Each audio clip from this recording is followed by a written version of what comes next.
Hi guys, welcome to the Alliance Leicester Premiere 21. My name's Gok Wan, celebrity, stylist and presenter of Channel 4's How to Look Good Naked.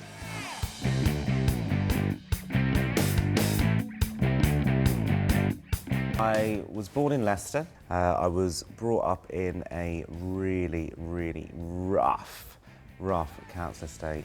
We didn't know where we belonged. Number one, we were mixed race, but number two, we didn't have a real sense of community because we didn't really fit in with anything. We looked different. But having said all of that, it feels like I'm painting quite a bad picture. I had the most amazing childhood. It was filled with love, and it was filled with compassion, and it was filled with such amazing teachings for life. When I was growing up, it was quite phenomenal.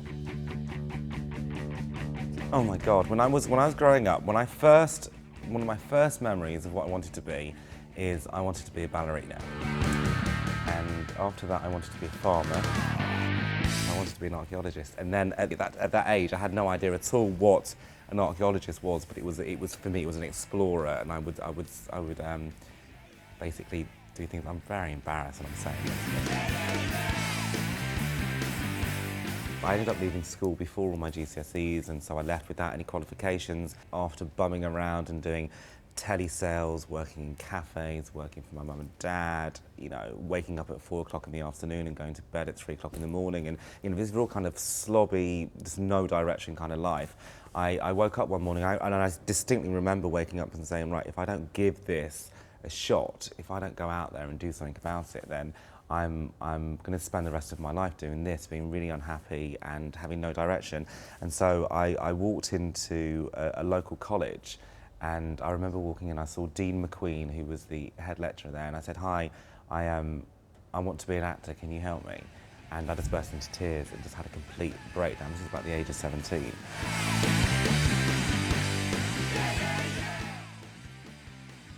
There's one story which I think is probably the reason why I'm a stylist now, but when I was growing up I was hugely bullied. And I remember walking through the corridor and I got tripped up and somebody spat on me, and somebody called me hubba blubber or faggot or something like that anyway. And so I remember thinking to myself quite distinctly, this is not going to happen again. I absolutely cannot let this happen to me again, because it was starting to scare me. I was very intimidated. And so that summer I asked my mum to take me shopping. I remember buying a pair of cream chinos, a pair of brown brogues, a check cream and brown and green plaid shirt with an Aran jumper. I had my hair cut and I bought my first pot of gel, and I did my hair in a big kiss curl. Remember, this was the 80s, and in those days I was looking pretty hot, I have to say.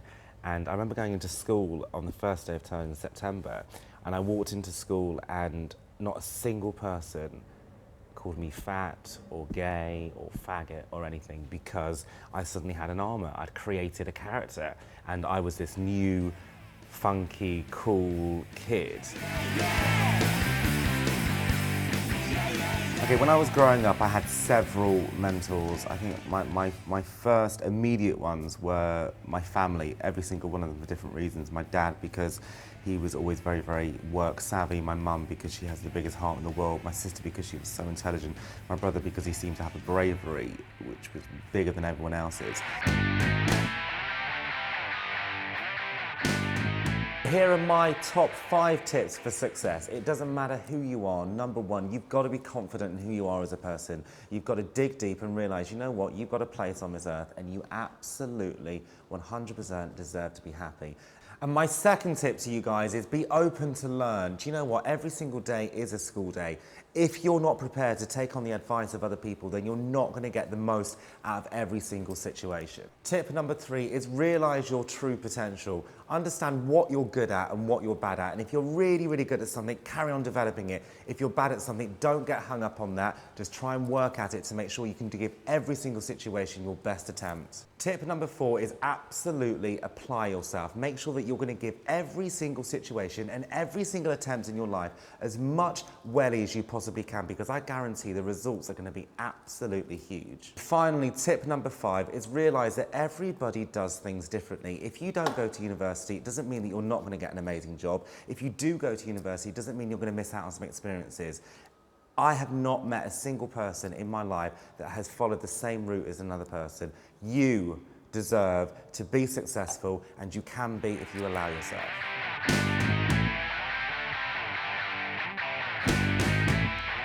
Okay then guys, if you're picked to spend an entire day with me, then this is what you can expect. I will take you to one of the biggest fashion haunts for breakfast, first of all, where we will have a big old discussion and talk about how I got into the industry and what I do for a living. From there, we will go on to one of the most amazing, amazing places for history of fashion in the UK. We're going to go straight over to the V&A and see the most amazing exhibition. And from there, I'm going to set you a fashion challenge by going into a store and styling up a job. I'm going to teach you a crash course in how to become a stylist. This is an opportunity for any fashionista out there or anyone interested in joining my industry. I'll see you then.